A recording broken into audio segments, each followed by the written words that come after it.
Hello बच्चों, आइए इस प्रश्न को देखते हैं। नीचे दिए जा रहे चित्र में पॉलीमरेज श्रृंखला अभिक्रिया के 3 चरण 1, 2 व 3 दिखाए गए हैं।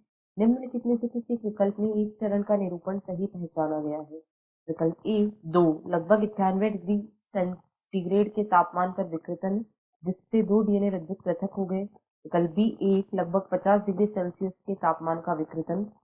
विकल्प सी 3 ताप स्थायी डीएनए पॉलीमरेज की उपस्थिति में विस्तारण। या विकल्प डी एक प्राइमर के 2 सेट के साथ एनीलन। इस प्रश्न की जो मुख्य अवधारणा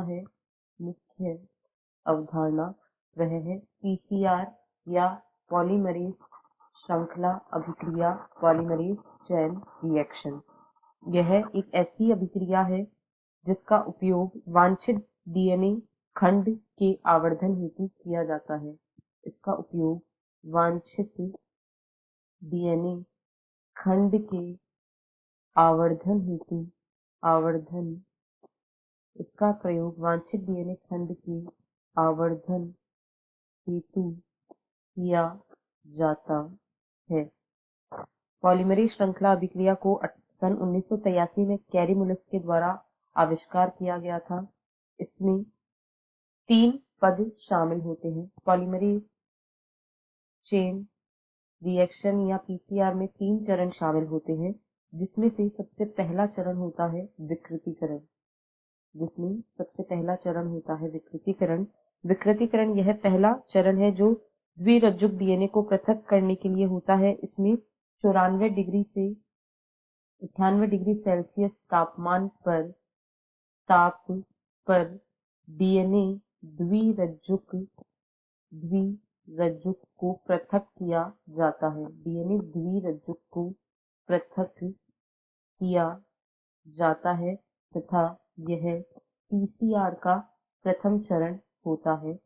यदि हम चित्र में देखें तो हम देख सकते हैं यहाँ 1 से जिसे दर्शाया गया है, यह प्रथम चरण विकृतीकरण है, जिसमें द्विरज्जुक डीएनए को उच्च तापमान पर गर्म किया जाता है, जिससे उसके मध्य स्थित हाइड्रोजन बंध टूट जाते हैं और एकल श्रृंखला युक्त डीएनए का निर्माण होता है।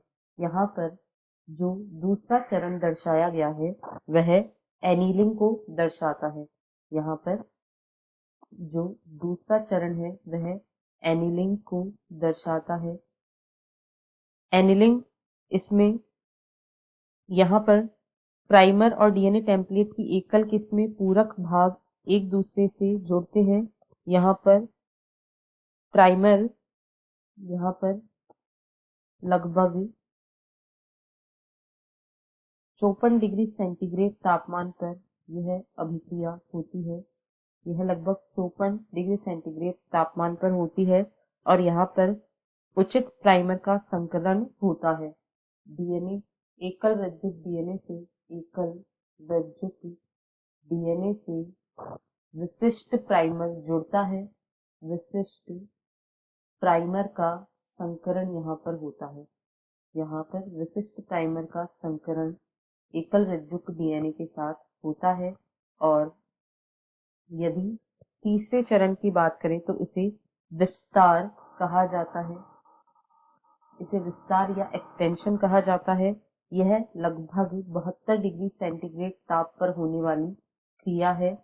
यह लगभग 72 डिग्री सेंटीग्रेड तापमान पर होती है।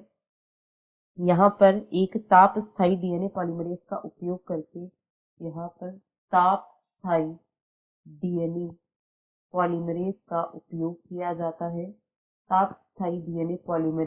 के उपयोग द्वारा डीएनए का संश्लेषण किया जाता है। यहाँ पर ताप स्थायी डीएनए पॉलीमरेज का उपयोग होता है और डीएनए का संश्लेषण होता है। इसके लिए टैक पॉलीमरेज का उपयोग किया जाता है।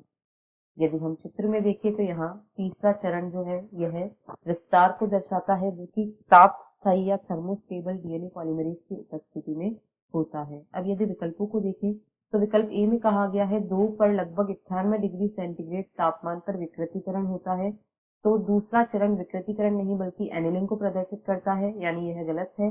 प्रथम चरण में विकृतन होता है, परंतु तापमान जो होता है वह लगभग 94 डिग्री सेल्सियस होता है, 50 नहीं, तो यह भी गलत है। 3 में कहा गया है ताप स्थायी डीएनए पॉलीमरेज की उपस्थिति में विस्तारण, तो यह बिल्कुल सही है।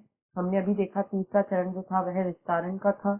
और डी में कहा गया है एक प्राइमर के 2 सेटों के साथ एनिलन, तो एनिलिंग जो है वह दूसरा चरण प्रदर्शित करता है, पहला चरण विकृतन को दर्शाता है, इसलिए यह विकल्प भी गलत है। अतः विकल्प सी इस प्रश्न का सही उत्तर है। आशा है आपको प्रश्न समझ आया होगा। धन्यवाद।